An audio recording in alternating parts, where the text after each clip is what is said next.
There is hardly any view that is more widespread than the view that somehow or other the Great Depression was produced by a failure of private business. That view is held not only by those who are in favor of greater role of government, it is held by almost everybody. I venture to suggest that if you go to any bankers, the people who are here today at this banking conference, and if you talk to them, I venture to say 9 out of 10 of them, if they hadn't heard what I'm going to say, that 9 out of 10 of them would say, well, of course the Great Depression was a failure of private business. It was due to an overextension, over-speculation in the 1920s, or it was due to an excessive concentration of wealth in the hands of the wealthy at the expense of the poor in the 1920s, or it was due to speculative investment abroad, or whatnot. But it was a failure of private business, and government had to step in order to rescue private business from its own failure. Nothing could be farther from the truth. The Great Depression was produced, in my opinion, and I may say this is not a random opinion. I will be glad to refer you to a several hundred-page book in which it is documented. I won't tell you who the author is. Mr. Eccles did that. It was produced, the Great Depression was produced by a failure of government, by a failure of monetary policy. It was produced by a failure of the Federal Reserve System to act in accordance with the intentions of those who established it. It was produced by a failure of the Federal Reserve System despite the presence of knowledge on the part of many of the people in the system about the right course of action. It's interesting to speculate for a moment about why this myth is so widespread. The answer is really very simple in this case. Private enterprise has no press agents. The free market has no press agents. The government has a great many press agents. The Federal Reserve has a great many press agents. And the Federal Reserve, of course, would never admit, never proclaim that it produced the Great Depression. On the contrary. And again, I don't mean to be criticizing individuals. We're talking about the way institutions operate. You and I are the same as all the rest of us. We're all the same. The hardest thing in the world is for anybody to admit that he made a mistake. If any one of us makes a mistake, we can always find somebody else to blame.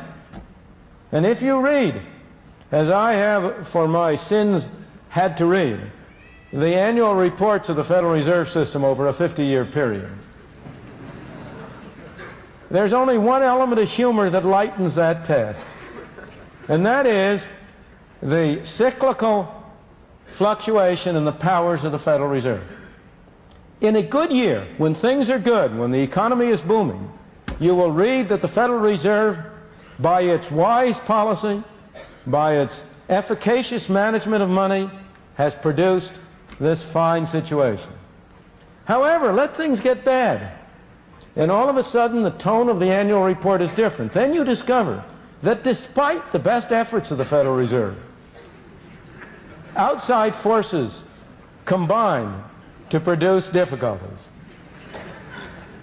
Even at the depth of the Depression in 1933, when, in the spring of that year, the Federal Reserve System, which had been established in order to prevent banking panics and keep banks from closing, when the Federal Reserve System itself closed its doors, and you had a banking holiday for 7 days, and when, over the previous 3 years, a third of the banks of this country closed their doors and went broke because, in my opinion, of the poor policy followed by the Federal Reserve System. Even in 1933, if you read the annual report, you will discover how much worse things would have been if the Federal Reserve hadn't behaved so well. Now, as I say, I don't blame the members of the Federal Reserve for that. Any one of us would do the same thing. We have to find somebody to blame. But as an objective scholar, I can tell you what the facts are. The facts were that from 1929 to 1933, the total quantity of money in the United States, the amount of currency, the amount of bank deposits, what Mr. Eccles referred to as M2. That total amount of money declined by 1/3. The total number of banks went down by 1/3. And why did the quantity of money decline? It declined because the Federal Reserve System failed to prevent the decline.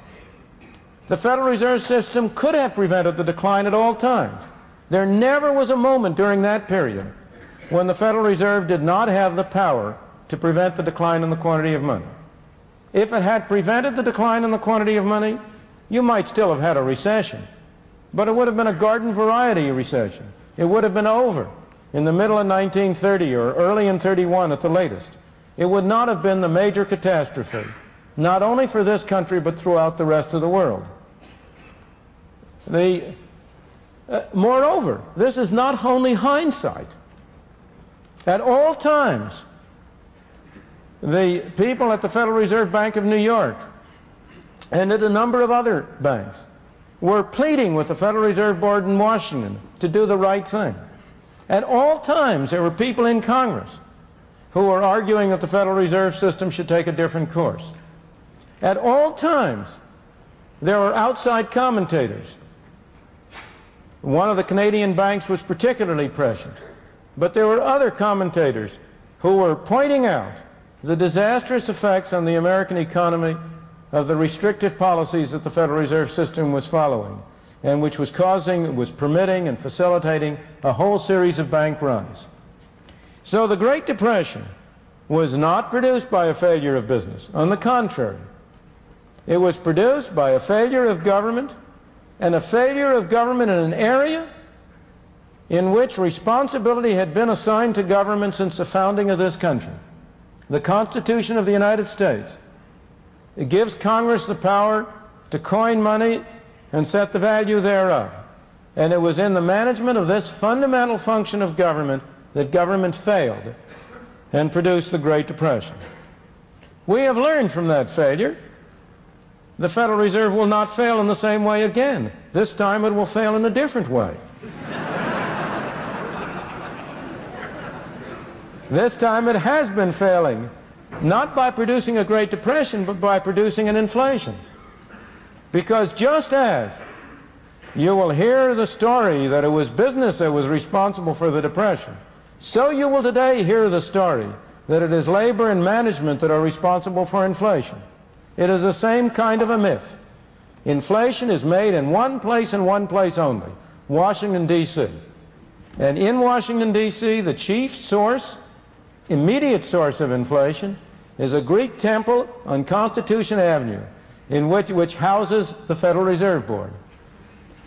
An accomplice, and a major accomplice, of course, sits in the halls of Congress in Washington. They are a major accomplice because you tell them to be. The American people have been telling Congress for many years, spend more money on us, please. But they've been telling us, don't raise our taxes. Congress has been listening. It's been spending more money on you. But on the other hand, it's been very unwilling to raise taxes. As a result, it has imposed inflation as a tax. That's one tax that you don't have to vote for, but you have to pay.